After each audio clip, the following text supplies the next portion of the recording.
his shirt, dark green on homespun. A long cape, tattered green without embroidery, had been cast over one shoulder as the sun rose higher. "No," Amara lied. She opened her eyes again, staring ahead. Fidelius chuckled. "Liar. It's not a brainless plan. It might work." Amara shot her teacher a wary glance. "But you have a suggestion?" "In your graduation exercise?" Fidelius asked. "Crows, no. I wouldn't dream of it, Academ. It would cheapen your performance." Amara licked her lips. "But you think that there's something I should know?" Fidelius gave her a perfectly guileless look. "I did have a few questions." "Questions," Amara said. "We're going to be there in a few moments." "I can ask them when we arrive, if you prefer." "If you weren't my Patriceros, I would find you an impossible man," Amara sighed. "That's sweet of you to say," Fidelius replied. "You've come a long way since your first term at the Academy. You were so shocked when you found out that the cursors did more than deliver missives." "You love telling that story, even though you know I hate it." "No," Fidelius said with a grin. "I love telling that story because I know you hate it." She looked down at him archly. "This is why the cursor legate keeps sending you away on missions, I think." "It's a part of my charm," Fidelius agreed. "Now then, my first concern—" "Question," Amara corrected. "Question," he allowed, "is with our cover story." "What question?" "Armies need iron. You're an ore smuggler, and I'm your slave. You heard there was a market out this way, and you came to see what money could be made." "Ah," said Fidelius. "And what do I tell them when they ask where I got the ore?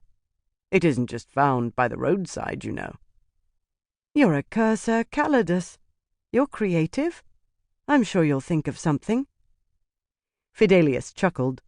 "You've learned delegating skills, at least.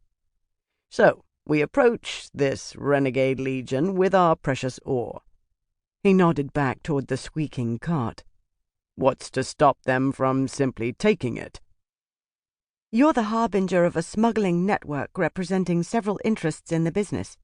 Your trip is being watched, and if the results are good, others might be willing to bring supplies as well."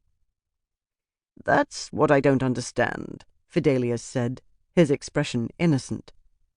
"If this is indeed a renegade legion, as rumors say, under the command of one of the High Lords in preparation for overthrowing the crown, aren't they going to object to any word about them getting out? Good, bad, or indifferent?" "Yes," Amara said. She glanced down at him. "Which works in our favor. You see, if you don't return from this little jaunt, word is going to spread all around Alera about this encampment." "Inevitable, since word would get out anyway. One can hardly keep an entire legion's secret for long." "It's our best shot," Amara said. "Can you think of anything better?" "We sneak in close, furycraft ourselves into the camp, obtain evidence, and then run like the crows were after us." "Oh," Amara said. "I considered it. I decided it was too brainless and predictable."